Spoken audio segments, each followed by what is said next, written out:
भाई सूरज जरा इस आदमी को जगाओ, भाई पवन जरा इस आदमी को हिलाओ। ये आदमी जो सोया पड़ा है, जो सच से बेखबर सपनों में खोया पड़ा है। भाई पंछी इसके कानों पर चिल्लाओ।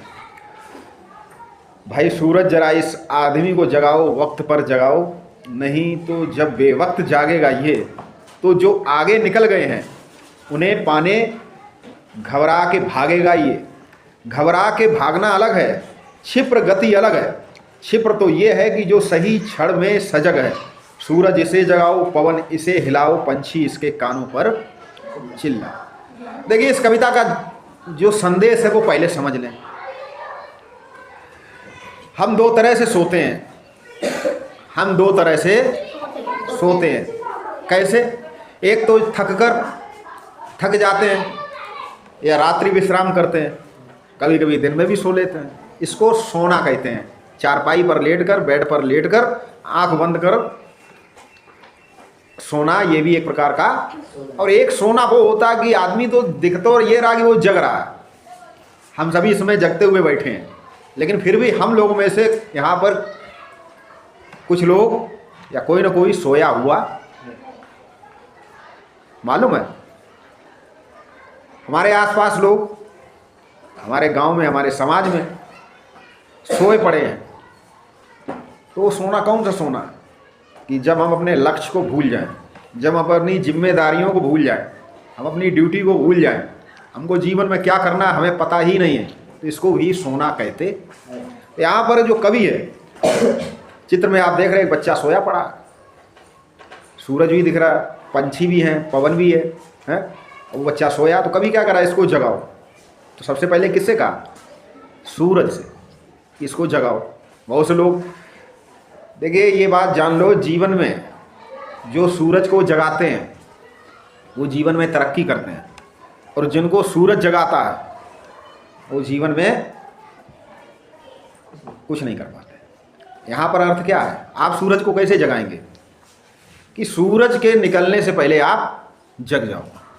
तो इसको कहते हैं कि आपने सूरज को जगाया, और सूरज निकलने के बाद आप जग रहे हो तो फिर सूरज ने आपको जगाया। तो आपको सूरज को जगाना है, ना कि सूरज आपको। Early to bed, early to rise, make a healthy and bright. सुबह जल्दी उठना और रात्र को जल्दी सोना। तो सूरज आपको जगाए, इससे पहले आप सूरज को जगा दो। कहानी सुनी है, एक आदमी था, वो बहुत गरीब था, बहुत परेशान था।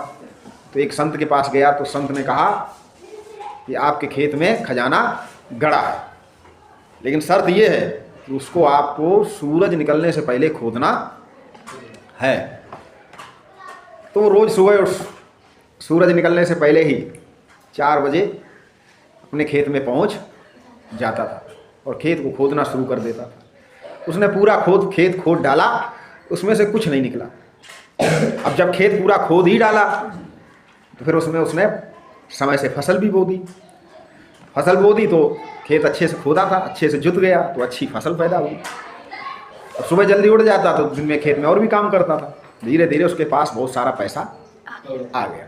कहने का अर्थ ये है कि सूरज आपको जगाए, उससे पहले आप सूरज को जगाओ। भाई पवन जरा इस आदमी को हिलाओ, ये सोया पड़ा है बेखबर, जो सच से बेखबर सपनों में खोया पड़ा है। पंछी इसके कानों पर चिल्लाओ। पंछियों के शोर से जाना की भोर हो गई। पहले घड़ियां नहीं होती थी तो आदमी कैसे जगता था, कैसे मालूम होता था सुबह 4 बज गए? मुर्गा भाग देता था, पंछी चिल्लाने लगे, समझ लो सुबह। रात के 2 बजे पंछी नहीं चिल्लाएंगे, 3 बजे नहीं चिल्लाएंगे, जैसे ही 4 साढ़े 4 बजे पंछियों का आवाज आने लगती, समझ लो कि अब ये उठने का समय हो गया। इसके कानों पर चिल्लाओ, ये सोया पड़ा है। भाई गांव में तो बच्चे बहुत जल्दी उठ ही जाते हैं, वो तो खेत में भी काम करते हैं, खेत का काम, घर का काम। तुम लोग बहुत अच्छे हो, अपना काम भी करके आते हो, घर का, स्कूल भी आते हो। भाई सूरज जरा इस आदमी को जगाओ, वक्त पर जगाओ, वक्त पर जगना। और जगना भी, हमें अपने जीवन में जगना भी है तो वक्त पे जगना अभी आपका पढ़ने का समय है, ये वक्त आपकी शिक्षा का है। अब जब ये उम्र निकल गई उसके बाद कहोगे अरे पढ़ लेते थोड़ा हम भी, तो फिर वो वक्त पर जागना नहीं है। वक्त पर जागने का अर्थ क्या है कि जो समय आपका जिस कार्य के लिए चल रहा है आपको उसी के प्रति डिवोटेड होना है, इसे कहते हैं वक्त पर जागना।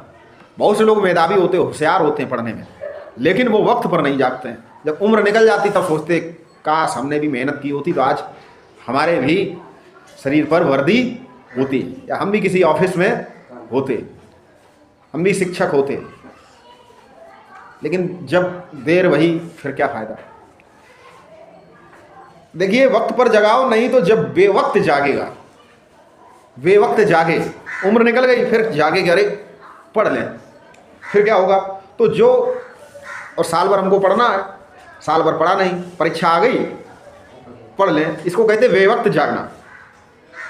तो जो आगे निकल गए, अगर आप बेवक्त जागेंगे तो जो आगे निकल गए, आगे आपसे जो निकल गए, फिर क्या होगा, उन्हें पाने घबरा के भागोगे। कहने का अर्थ क्या है कि परीक्षा आ गई तब पढ़ना शुरू किया, फिर क्या करोगे, जल्दी जल्दी सब पढ़ोगे और सब मिक्स हो जाएगा, समझ ही नहीं आएगा।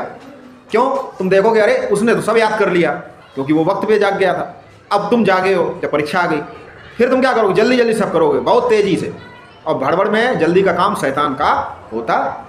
उन्हें पाने घबरा के भागेगा, ये घबरा के भागना अलग है और क्षिप्र गति अलग है, ठीक है। घबरा के भागना अलग है और क्षिप्र गति अलग है। क्षिप्र तो वह है जो सही क्षण में सजग है। क्षिप्र कौन है, जो सही क्षण में सही वक्त पे जग जाए। सूरज इसे जगाओ, पवन इसे हिलाओ, पंछी इसके कानों पर चिल्लाओ। क्षिप्र गति, त्वरित, जो समय है उस समय पर वो काम कर लो, उसको कहते हैं क्षिप्र गति। और हड़बड़ा के भागना क्या, कि जब समय निकल जाता फिर वो काम करते हो। का वर्षा जब कृषि सुखान, खेती सूख जाए तो वर्षा किस काम की, फसल सूख जाए फिर उसको पानी लगा रहे हो तो उसका क्या लाभ है, कोई लाभ नहीं। तो कहने का अर्थ क्या है कि क्षिप्र गति से चलना है, ना कि हड़बड़ा के भागना। तो भाई सूरज जरा इस आदमी को जगाओ।